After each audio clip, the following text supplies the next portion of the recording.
بسم اللہ الرحمن الرحیم۔ شروع اللہ کے نام سے جو بڑا مہربان نہایت رحم کرنے والا ہے۔ بنت حوا وائس چینل کے معزز دوستو، السلام علیکم۔ محترم ناظرین، ایک گاؤں کے بارے میں بیان کیا جاتا ہے کہ وہاں قدرت کی بے پناہ نعمتیں تھیں۔ اللہ پاک نے وہاں کے لوگوں کو مالا مال کیا ہوا تھا۔ ایسی نعمتیں جن نعمتوں کو دیکھ کر انسان اکثر مغرور ہو جایا کرتا ہے۔ وہاں پر کچھ ہی لوگ مسلمان تھے، اور سب سے بڑی اور بری بات یہ تھی کہ وہاں کی اکثریت کفار پر مشتمل تھی۔ وہ کفار اپنی دولت پر بہت فخر کیا کرتے تھے، کیونکہ ان میں سے ہر ایک انسان بہت دولت مند تھا۔ وہاں کے سردار کی ایک اکلوتی بیٹی تھی جس کو سردار بے پناہ پیار کرتا تھا۔ سردار کی بیٹی بہت زیادہ گھمنڈی اور ظالم تھی۔ وہاں پر غریب لوگ صرف مسلمان تھے۔ تمام کافر ایک دوسرے کی مدد کرتے تھے، لیکن مسلمانوں کی مدد کرنے والا کوئی نہیں تھا۔ سردار کی بیٹی کو کالے جادو میں خاصی مہارت حاصل تھی، اور جادو کی وجہ سے وہاں پر رہنے والے لوگوں پر بہت زیادہ ظلم کیا کرتی تھی۔ تمام مسلمان اس سے بہت پریشان تھے۔ وہ لوگوں کو اپنا غلام بناتی، مزدور بناتی، اور اگر ان میں سے کوئی اس کی بات نہیں مانتا، وہ ان کو قیدی بنا کر اپنے اشاروں پر نچایا کرتی تھی۔ جب اس سردار کی بیٹی کا ظلم حد سے آگے بڑھ گیا تو مسلمانوں میں سے ایک بوڑھے شخص نے اللہ تعالیٰ کے حضور گڑ گڑا کر دعائیں کی، یا اللہ، ہماری چند نسلیں جو یہاں پر بچی ہیں ان نسلوں کو تو بچا لے۔ اس سردار کی بیٹی نے ہمارا جینا دشوار کر دیا ہے۔ یہاں کوئی ہماری مدد نہیں کرتا، بس تیری ہی رحمت کی امید ہے۔ یا اللہ، ہمارے لیے ایسا بندہ بھیج دے جو نہ صرف طاقتور ہو بلکہ اس سردار کی جادوگرنی بیٹی کو ہرا بھی سکے۔ اللہ رب العزت نے اس بوڑھے شخص کی دعا کو قبول فرما لیا اور وہاں پر ایک اللہ والے کو بھیج دیا، اور وہ اللہ والے ایسے ہی بستی میں داخل نہیں ہوتے، بلکہ ایک دن عجیب واقعہ ہوا۔ ان کافروں کا سردار جنگل میں سیر کرنے کے لیے نکلا ہوا تھا۔ بڑی شان سے وہ چلتا ہوا سفر کر رہا تھا۔ اچانک ایک زہریلا سانپ وہاں نکل آیا۔ اس زہریلے سانپ نے قریب آ کر اسے ڈس لیا اور وہ بے ہوش ہو کر زمین پر گر پڑا۔ اس کے ساتھیوں نے جب اپنے سردار کی یہ حالت دیکھی تو وہ فوراً اسے اٹھا کر گھر لے آئے تاکہ اسے بچانے کے لیے کچھ کیا جا سکے۔ اس لڑکی نے جب اپنے باپ کی یہ حالت دیکھی تو آس پاس کے بڑے بڑے حکیموں کو بلایا گیا، لیکن عجیب بات یہ تھی کہ لاکھ کوششوں کے باوجود زہر کو نکالنے میں ناکام رہے، اور زہر تیزی کے ساتھ اس کے جسم میں پھیلتا گیا۔ لیکن اسی وقت وہاں ایک درویش کی آمد ہوئی۔ ایک اللہ والے وہاں پر آ گئے۔ انہیں تو اللہ پاک نے اس مقصد کے لیے وہاں بھیجا تھا۔ اس اللہ کے ولی نے سردار کے گھر کے پاس پہنچ کر دروازے کو کھٹکھٹایا۔ نوکروں نے پوچھا، تم کون ہو؟ کس سے ملنا ہے؟ اس اللہ والے نے کہا، کیا تمہارے سردار کو سانپ نے ڈس لیا ہے؟ تو کہنے لگے، تمہیں کیسے پتا؟ تم تو ہمیں یہاں اجنبی لگتے ہو، تمہیں پہلے کبھی یہاں نہیں دیکھا۔ اس نے کہا، میں یہاں مسافر ہوں اور مجھے پتا چلا ہے کہ تمہارے سردار کو سانپ نے ڈس لیا ہے اور کوئی بھی ان کا علاج نہیں کر پا رہا ہے۔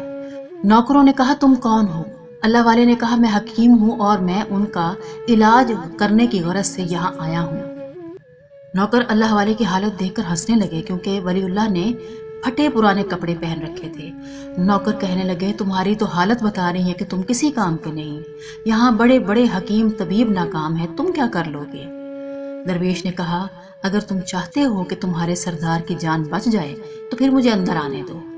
غلاموں نے کہا کہ ہم اندر سے پوچھ کر بتاتے ہیں۔ سردار کی بیٹی سے کہا کہ ایک شخص آیا ہے، حلیے سے فقیر معلوم ہوتا ہے، کہتا ہے کہ میں سردار کا علاج کر دوں گا اور جو زہر پھیل رہا ہے اسے بھی نکال دوں گا۔ سردار کی بیٹی نے کہا، ٹھیک ہے، اسے اندر بلا لا۔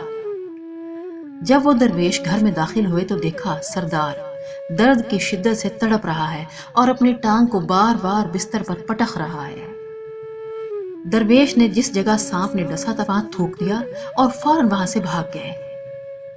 اس کے تمام سپاہی اور سردار کی بیٹی دیکھ کر حیران ہو گئے کہ بھلا کوئی پاگل تھا، کمرے میں آیا اور علاج کرنے کی بجائے اس زخم پر تھوک کر بھاگ گیا۔ اس کو کوئی پکڑ بھی نہ سکا۔ سردار کی بیٹی غصے سے تل ملا رہی تھی۔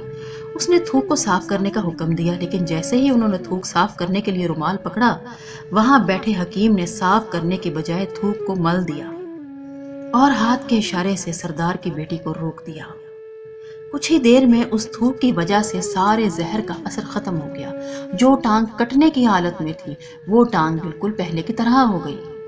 پوری ٹانگ جو نیلی پڑ گئی تھی اصل رنگ پر واپس آ گئی اور قبیلے کا سردار ہوش میں آ گیا۔ جب اس سردار کو سارا معاملہ بتایا گیا تو وہ حیران رہ گیا اور کہنے لگا، وہ درویش تو ہمارے لیے مسیحا تھا، تم لوگوں نے انہیں جانے کیوں دیا؟ جاؤ انہیں میرے پاس لے کر آؤ، ان کا بہت بڑا احسان ہے، ہم ان کے احسان کا بدلہ ضرور دیں گے۔ سردار کے کہنے پر سارے سپاہی اس اللہ والے کو ڈھونڈنے نکلے۔ بہت ڈھونڈا لیکن کہیں بھی اس درویش کا پتہ نہ چل سکا۔ پھر جب سپاہی جنگل میں پہنچے تو ایک آدمی کو درخت کے نیچے عبادت کرتے ہوئے دیکھا۔ انہوں نے کہا کہ یہ کیسی عبادت کر رہے ہو؟ ہم لوگ تو بتوں کے آگے ہاتھ جوڑتے ہیں اور یہ نہ جانے کس چیز کو سجدہ کر رہے ہیں۔ اس آدمی نے جب سجدے سے سر اٹھایا تو وہ وہی درویش تھے۔ سپاہیوں نے انہیں پکڑ لیا اور گاؤں کے سردار کے پاس لے کر حاضر ہو گئے۔ سردار کہنے لگا، آپ کون ہیں؟ کہاں سے آئے ہیں؟ آپ سے معافی چاہتا ہوں، میرے نوکروں نے آپ کے ساتھ بہت گستاخی کی، آپ کی وجہ سے میں زندہ ہوں۔ میں آپ سے معذرت چاہتا ہوں اور درخواست کرتا ہوں کہ میری طرف سے یہ قیمتی لباس اور عربی گھوڑا تحفے کے طور پر قبول کیجیے۔ اللہ والے نے مسکرا کر اس کی طرف دیکھا اور بولے، یہ گھوڑا اور یہ لباس بہت قیمتی ہیں، میں یہ لباس پہن کر اس گھوڑے کے لیے گھاس کاٹوں گا تو کیسا لگوں گا؟ سردار نے کہا، آپ فکر نہ کریں، گھوڑے کے ساتھ نوکر بھی آپ کو دوں گا۔ درویش نے کہا، اتنی مال و دولت اور نوکروں کے ساتھ میں اکیلا رہوں گا؟ سردار بولا، حضور آپ کی بات سن کر میں سوچ میں پڑ گیا ہوں، لیکن یہ میری بیٹی آپ کے سامنے حاضر ہے۔ بیٹی حیرت سے اپنے باپ کو دیکھ رہی تھی۔ سردار نے کہا، یہ میری بیٹی ہے، اس کی شادی آپ سے کر دی جائے گی، مگر ایک شرط ہے، آپ کو اپنے مذہب کو چھوڑنا ہوگا۔ میرے سپاہیوں نے آپ کو عبادت کرتے ہوئے دیکھا تھا۔ ہم لوگ بتوں کی عبادت کرتے ہیں، ان کو سجدہ کرتے ہیں، اور معلوم ہوتا ہے کہ آپ مسلمان ہیں، اس لیے آپ کو اپنا مذہب چھوڑنا ہوگا۔ کیا آپ ایسا کر سکتے ہیں؟ درویش نے کہا، مجھے بتائیے، آپ مجھ میں سب کچھ دیکھ رہے ہیں اور آپ مجھے دعا بھی دے رہے ہیں کہ اللہ مجھے اولاد دے اور آپ کی نسل ہماری اولاد سے چلے، تو مجھے بتائیے کہ اگر ان بچوں میں سے کسی کو کچھ ہو گیا تو رونا کس کو پڑے گا؟ سردار نے جواب دیا، اگر کچھ ایسا ہوتا ہے تو رونا آپ ہی کو پڑے گا۔ اللہ والے نے مسکرا کر جواب دیا، اگر مجھے یہ سارا مال مل کر مجھے رونا ہی ہے تو آپ اپنا مال، اپنا گھوڑا، اپنی بیٹی، ہر چیز اپنے پاس رکھ لو، میں خوش ہوں کہ میں ایک مسلمان ہوں۔ اگر ان تمام چیزوں کے بدلے مجھے اپنا مذہب چھوڑنا پڑے تو میں ایسا ہرگز نہیں کروں گا۔ میں اپنی درویشی میں بہت خوش ہوں، اللہ نے مجھے اس مقصد کے لیے بھیجا تھا، بس میرا وہ مقصد پورا ہو جائے۔ سردار نے پوچھا، آپ کا کیا مقصد ہے؟ اللہ والے نے کہا، یہاں کے مسلمانوں پر جو ظلم ہو رہا ہے بس اس کو روکنے کے لیے یہاں آیا ہوں۔ یہ کہہ کر وہ اللہ والے وہاں سے جانے لگے تو سردار نے انہیں روکا اور بولا، میں نے مال دے کر تمہیں پرکھا، ہر طرح سے آزمایا، لیکن تم اپنے مذہب کو چھوڑنے پر راضی نہیں ہوئے۔ تمہیں ڈر نہیں لگتا؟ کیا تم جانتے نہیں کہ ہم کتنے طاقتور ہیں؟ ہماری بیٹی کالے جادو کی اتنی ماہر ہے کہ وہ تمہیں یہاں کھڑے کھڑے ابھی ابھی جنگلی جانور بنا سکتی ہے۔ درویش نے کہا، اس نے جانور تو کمزور لوگوں کو بنایا تھا، یہ مجھے جانور بنا کر دکھائے۔ اس سے پہلے کہ سردار اپنی بیٹی کو وار کرنے کے لیے کہتا، اللہ والے نے جادوگرنی پر ایک ایسی پھونک ماری کہ وہ ایک بہت بڑی چھپکلی بن گئی۔ وہ کچھ بھی نہ کر سکی۔ وہ چھپکلی اتنی بڑی تھی کہ وہاں موجود لوگوں میں سب سے اونچا قد اسی کا تھا۔ وہ چھپکلی اللہ والے کے پاس آ کر اپنا زہر ان پر اگلنا چاہتی تھی تو اسی وقت انہوں نے اس کے منہ پر ایک پھونک ماری، اس سے وہ جلنے لگی۔ وہ پھونک نہیں تھا بلکہ تیزاب تھا جس سے اس کا چہرہ پگھلنے لگا، اس کا چہرہ سیاہ ہو رہا تھا۔ وہ مرنے ہی والی تھی کہ سردار درویش کے قدموں پر گر کر معافی مانگنے لگا اور کہنے لگا، حضرت مجھے اور میری بیٹی کو معاف کر دو، میں نے سچ میں آپ کو بہت کمزور سمجھا اور آپ کو مذہب بدلنے کے لیے کہا۔ اگر میری بیٹی ٹھیک ہو جائے تو یقین جانیے ہم اور جتنے بھی لوگ یہاں موجود ہیں اور پوری بستی مسلمان ہو جائیں گے۔ درویش نے کہا، ہم تمہیں اپنے دین میں شامل کرنے کے لیے یہ سب کچھ نہیں کر رہے ہیں، بلکہ تم لوگ جو یہاں کے مسلمانوں پر ظلم کرتے ہو اس ظلم کو ختم کرنے کے لیے ہم یہاں آئے ہیں۔ ہمارے دین میں جبر اور ظلم نہیں ہے۔ اگر تمہاری بیٹی انسان بن کر سدھر جاتی ہے تو میں خود اللہ کی بارگاہ میں دعا کروں گا کہ یہ واپس اپنی حالت میں آ جائے۔ سردار نے کہا کہ ہاں، یہ بالکل ظلم نہیں کرے گی اور نہ ہی کوئی کالا جادو اور عمل کرے گی، بس اسے دوبارہ انسان بنا دیں۔ درویش نے اس چھپکلی پر دوبارہ سے پھونک ماری، وہ پھر سے انسان بن گئی اور اللہ والے کے قدموں میں گر کر کہنے لگی کہ مجھے معاف کر دیں، میں نے اپنے آپ کو بہت طاقتور سمجھا۔ وہ کہنے لگی میں آج اپنے باپ کے ساتھ آپ کے سامنے مسلمان ہونا چاہتی ہوں اور سب بستی والے بھی مسلمان ہو جائیں گے۔